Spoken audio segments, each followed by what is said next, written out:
Hello everyone, welcome to my YouTube channel Examination Specifications.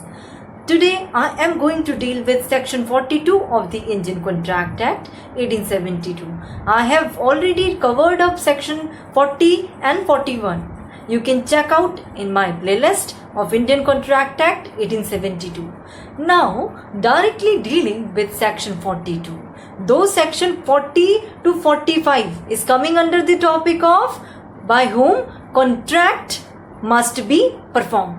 ठीक है, सो आज हम डील करते हैं सेक्शन 42 के साथ. What it is saying? It is saying devolution of joint liabilities.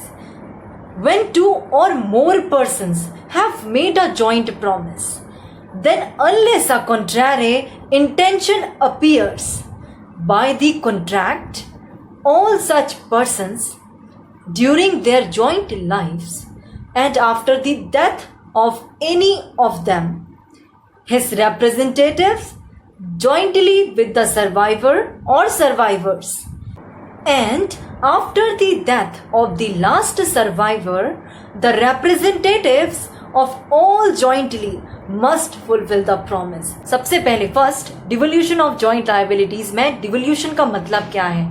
Devolution means transfer, ठीक है, या फिर delegation of power to a lower level.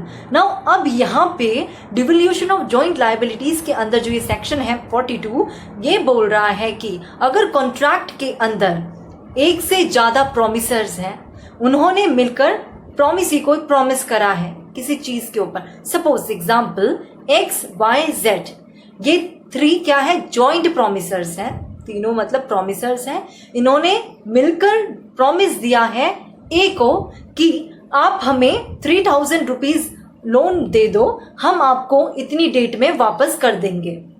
Right, सो यहाँ पे एक्स वाई जेड ने जॉइंटली प्रॉमिस करा है किसको?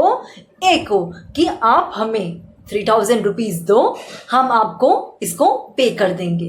राइट, इसको हम आपको रिपे कर देंगे. अब तीनों जो है वो जॉइंटली किसको पे करेंगे? मिलकर ए को. राइट, कितना रुपीज? 3000, मतलब कि 1000 वो डिपेंड करता है कि तीनों के ऊपर कितना कितना देने की बात हुई है. राइट, सो यहाँ पे अब एक एक्स वाई जेड, अब एक्स की डेथ हो जाती है प्रॉमिस पूरा करने से पहले, तो एक्स के बदले जो एक्स का रिप्रेजेंटेटिव है वो प्रॉमिस को पूरा करेगा. इफ कॉन्ट्रैक्ट में कुछ अदरवाइज नहीं लिखा है तो जनरल रूल यही है कि जो उनका रिप्रेजेंटेटिव होता है they have to fulfil the promise. So if X की डेथ हो जाती है अपना प्रॉमिस पूरा करने से पहले, तो एक्स का जो रिप्रेजेंटेटिव है या उसका सन, तो ही हैव टू पे टू वाई जेड. इक्वली किसको पे करेंगे वो? फिर एक्स का रिप्रेजेंटेटिव और साथ में वाई जेड, तीनों मिलकर पे करेंगे ए को. अब वाई सेकेंड प्रोमिसर की डेथ हो जाती है, तो अब वाई का रिप्रेजेंटेटिव पे करेगा एक्स का रिप्रेजेंटेटिव, वाई का रिप्रेजेंटेटिव और जेड, वो तीनों मिलकर पे करेंगे किसको? ए को. अब जो लास्ट प्रोमिसर है उसकी भी डेथ हो जाती है, तो तब क्या होगा? तो उसका भी जो रिप्रेजेंटेटिव है वो भी मिलकर एक्स के रिप्रेजेंटेटिव के साथ, वाई के रिप्रेजेंटेटिव के साथ और जेड का जो रिप्रेजेंटेटिव है वो तीनों मिलकर किसको पे करेंगे? ए को पे करेंगे. सो वो तीनों जो है जॉइंटली लायबल होंगे किसको? ए को. तीनों इक्वली लायबल होंगे ए को. अब हमने सेक्शन 37 में एज वी हैव स्टडीड कि सेक्शन 37 में बोला था कि अगर जो में प्रोमिसर है उसकी डेथ हो जाती है तो उसके बदले जो उनका रिप्रेजेंटेटिव है वो प्रॉमिस को फुलफिल करता है. राइट, सो कोरिलेट दी सेक्शंस. सेक्शन 37 भी आप यहाँ पे रिलेट कर सकते हो. सो अभी आप सेक्शन 42 पढ़ रहे हो तो आपको सेक्शन 37 को भी ध्यान में रखते हुए इसे पढ़ो. सेक्शन 37 बोल रहा है कि अगर पर्सनल स्किल की अगर बात होगी वहां पे तो वो काम प्रोमिसर ही कर सकता है. So at that time the legal representative is not bound to do that work, right? So यहाँ पे वो ही contrary thing बोल सकते हैं हम कि अगर पर्सनल स्किल की बात होगी तो उसको खाली प्रोमिसर पूरा कर सकता है, अदरवाइज जो उनका जो रिप्रेजेंटेटिव है he has to fulfil the promise. और जॉइंटली अगर यहाँ पे जॉइंट लायबिलिटीज है तीनों की, एक्स वाई जेड जो मैंने भी एग्जांपल दिया, वो तीनों लायबल है किसको?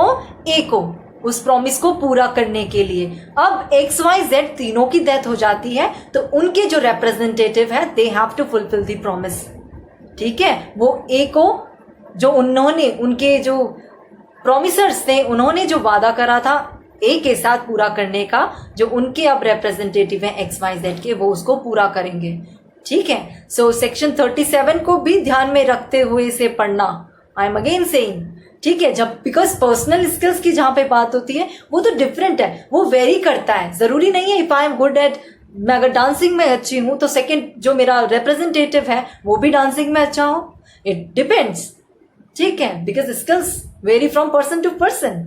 ठीक है, सो आप सेक्शन 37 को भी ध्यान में रखिएगा when you will be studying section 42 में तीनों ही इक्वली लायबल होंगे अगर जब तक पर्सनल स्किल की बात ना हो, एज लाइक सेक्शन 37। ठीक है, उसको कोरिलेट करके पढ़ो आप। Right, so this is very much important section. So this section 42 is very much important section।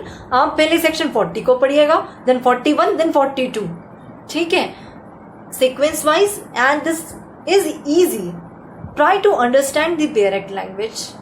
Definitely starting में पढ़ने में little difficult लगती है, but आप उसको break करके पढ़िए, it will be easy।